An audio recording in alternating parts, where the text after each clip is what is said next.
Eight-time world champion Manny Pac-Man Pacquiao. Another right hook, straight left hand. Pacquiao's landing at will. Hard left hand. Pacquiao defends his world welterweight title against Chris Algieri, an iron-willed undefeated champ with a chance of a lifetime. Algieri has way too much heart for one person.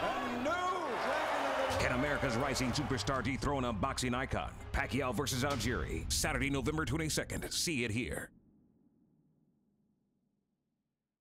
Grand Bahama crash victims' bodies arrive in New Providence.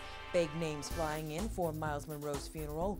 A woman murdered on the eve of her 20th birthday. Plus, the Prime Minister defends government's new immigration policy.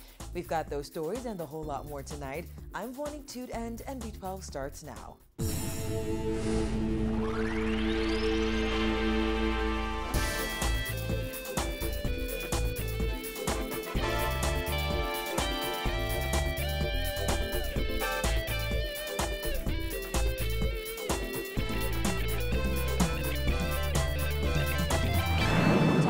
Tonight, it was an emotional scene at Lynden Pinling International Airport today as the planes carrying the bodies of 5 of the 9 Grand Bahama plane crash victims landed.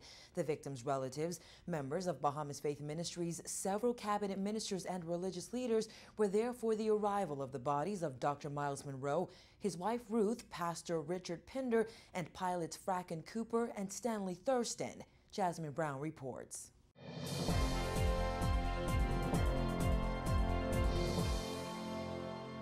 It was shortly after noon today when the bodies were flown back from Grand Bahama as the beloved pastor and others were escorted through the nation's capital with a motorcade. The Monroes, Pinder, Thurston, and Cooper were aboard that private jet that crashed on Grand Bahama last week Sunday. Also killed were BFM youth pastor LeVard Parks, his wife Riddell, their unborn child, and son Johannan, as well as American Diego de Santiago. Today, Monroe and his wife traveled back home side by side one final time aboard a chartered Sky Bahamas flight. Traveling on that final flight for the couple was Grand Bahama Minister Michael Darville, Senator Kwesi Thompson, Mistress Monroe's brothers Freeman and Kenny Lockhart, and former Minister Shavargo Lang. Lang, who became friends with the Monroes in the 1980s, says it was an experience he would never have imagined. He described the atmosphere on the 30-minute plane ride. Very somber. Most people sat in quiet reflection. Some of us chatted about him, chatted about other things, but it was very somber. Very, very, very somber. Dr. Monroe's body is seen here in this coffin draped in gold. His wife's coffin was draped in aqua cloth. Their bodies were the first to arrive in New Providence as their plane landed at 12:59 p.m. Moments later, a chartered Flamingo Airlines flight landed carrying the bodies of the other 3 victims. As everyone looked on, they were all loaded into awaiting hearses and driven to the Bahamas Air hangar as their families looked on. Inside the hangar, church officials held a short ceremony. Present for that ceremony was Dr. Monroe's lifelong friend, Richard Demerit. Demerit says his friend has become more important in death than in life. He recalled the advice Dr. Monroe gave him after losing his son in the early 1990s and said it's now more fitting than ever. Normally I'm a very strong person, but I'm having my weak moments. I would not want to have the privilege of seeing him in a state of death. That I would not be able to live with, because it would remind me of my own son who died in 1992. I know that I have to move on, because when my own son died and he came across, I remember what he said. He said, "Thank God for time." And I asked him, "What do you mean?" He said, "If you don't thank God for time, you'll get stuck and you won't be able to get out of it." So I realized that I got to move on. Escorting the bodies off the tarmac this afternoon were members of BFM's Real Men's Ministry. As the bodies were being taken off the airplane, the men gathered in a circle praying silently. The group's president and vice president both say Dr. Monroe and Pastor Pinder and the others deserved an ambassador's welcome. This is symbolic for us in terms of us being the ones to receive him at this, delicate juncture in this whole process. He's our leader, he's our founder, and some of us, myself, looked at him as a spiritual father. So this is very, any role that we could play, whether it's big or small, we were willing to help and assist, and this is just one of the small aspects of it. We want to make sure that as leaders, we're here to demonstrate our commitment to the vision, because obviously when the visionary passed, the vision still goes on. And Pastor Miles believed in man, he poured himself into us. So we want to make sure that we're here to receive him with the type of honor, respect, and dignity that's fitting of an ambassador. Pastors from other areas of Bahamas Faith Ministries say while their leader is gone, his work lives on through them. It's a very difficult time, difficult period in our lives, and but we're just depending on God to strengthen us and to bring us through this. We've been encouraged because we understand, we've been prepared for situations like this. The whole island of Grand Bahama is in mourning, as well as the world. And Dr. Munro was our senior pastor. He started the ministry in Grand Bahama over 4 years ago. It was his vision to come into Grand Bahama and go to all the islands of the Bahamas and establish a ministry. And the members and followers of Grand Bahama, of BFM Freeport, they're in mourning. They don't understand. We have a memorial service scheduled for Wednesday at 7 o'clock at the fellowship, where we're going to have a number of pastors from out throughout Grand Bahama and just come and talk to the congregation, and we're going to have testimonies. And in a final tribute to the pastor who touched lives here and across the world, church members sobbed outside the Tarmac gates, holding up a Bahamian flag for the man who was passionate about his country. Reporting for NB12, I'm Jasmine Brown. BFM senior pastor David Burrows says they are trying to avoid making Monroe's funeral by invitation only. He said organizers plan to set up tents outside BFM and want church leaders to encourage their members to watch the funeral in their respective churches via live stream. He also confirmed that the December 4th funeral will be state recognized. We're receiving a lot of calls internationally. A lot of people, I heard a group today, they say want to send a delegation from Bermuda, all over the U.S., Africa. So a lot of people are planning to come, and we are also receiving cooperation locally. The government has decided to allow us to have it at the National Stadium, and they also are allowing a state-recognized funeral. The memorial service for Monroe will be held at the National Stadium on December 3rd and will be open to the public. Burrows said many big names plan to attend to pay their last respects. I got a call from Stevie Wonder's representative, and she told me that Stevie wants to come. And then a number of persons have mentioned T.D. Jakes, Creflo Dollar, Eddie Long, a number of other people. I don't know exactly who's coming at this point, but we have a secretariat that's set up, and they are recording the names, and they'll be able to, let you know who's confirmed to come. A young woman was brutally stabbed to death in her apartment off East Street South last night. Kyle Joaquin has the details. Another murder here in the capital, where a young lady on the eve of her birthday was found dead in this apartment just behind me. And the man believed to be the suspect in this case is her boyfriend. Okay. One child. Mother, one child with me. Hey, mommy, that's a sister. Get back. That's a sister. Get back. The brother of 19-year-old Carmen Jean was inconsolable last night as police officers on the murder scene refused to let him see her body.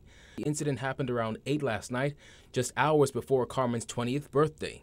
Chief Superintendent Clayton Fernandez says officers were informed that a woman had been stabbed multiple times at her Alfred Way home.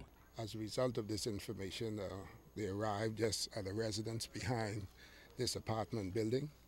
On checking, they met a female appeared to be in her early 20s, lying on the floor in her bedroom with what appeared to be multiple stab wounds about the body. Carmen was stabbed numerous times to the chest, armpit, and abdomen.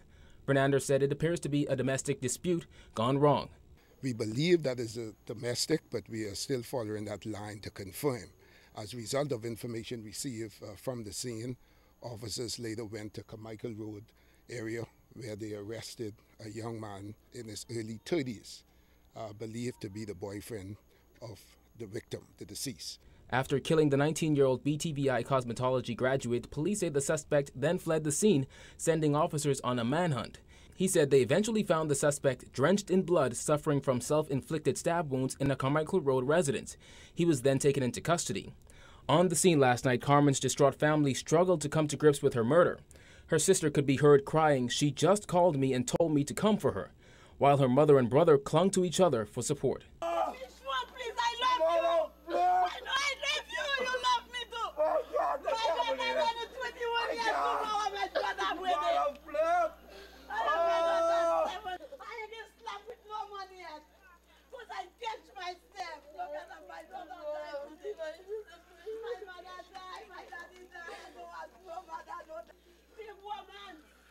According to Nassau Guardian records, the murder count now stands at 103. Reporting for NB12, I'm Kyle Joaquin. In other news, Prime Minister Christie is defending his government's new immigration policy amid serious concern expressed by Amnesty International about allegations of human rights violations.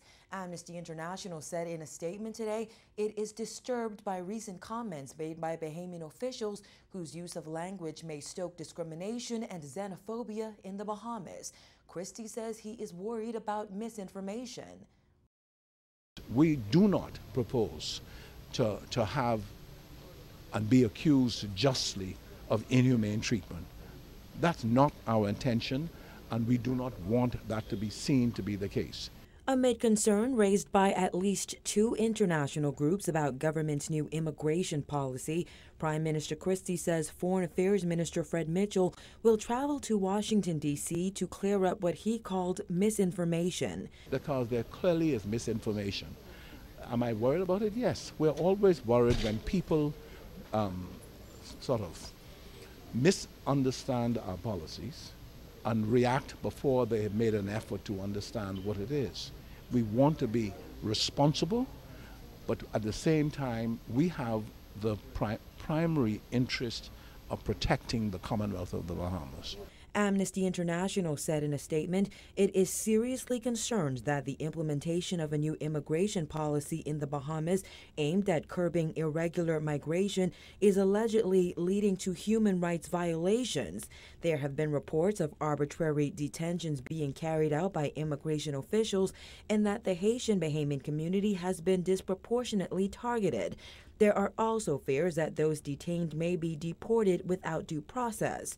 The Haitian ambassador has also taken issue with the recent raids and said images of Haitian children being picked up are bad for the Bahamas' image. No one wants to separate children from parents.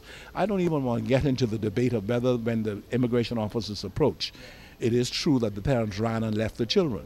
I don't even want to get into that. We have to have a special policy when it comes to children, which we do have. All right? And the point is, we are responsible and we are just and we are doing what is right. The human rights group also said it is disturbed at the Bahamian authorities' use of language which appears to stigmatize migrants and Bahamians perceived to be migrants, including children, and may stoke discrimination and xenophobia in the country. However, the Prime Minister says there is no leader in the world who will not do what is best to protect their country. Florida State Representative Daphne Campbell has also criticized the Bahamas' new immigration policy and even urged tourists and businesses to boycott the Bahamas. Christie accused her of fueling resentment with absolute nonsense. She's actually calling for a boycott of the very people she seems to be interested in helping. It doesn't make sense. It is nonsense for someone to do that. The new policy requires all non-Bahamians to have passports of their nationalities and evidence that they have permission to live and work in the country. It also stated that the Department of Immigration will not accept first-time applications for residence or work permits from those who have no legal status in the Bahamas. However, Amnesty International claims the full text of the policy has yet to be made public, insisting this has created uncertainty about its details and arbitrariness in its implementation. Well, Christie says they're working on that. The policy has to be explained to international agencies, and some international agencies have spoken to us about it, and I expect the Minister of Foreign Affairs after cabinet, during cabinet tomorrow, to make a presentation to us, and I expect the cabinet of the Bahamas to respond positively to his presentation, and the result of that will be that he will then be addressing this issue internationally. When NB12 returns, Fenton Nemore says he's running for F&M chairman. The details are after this break.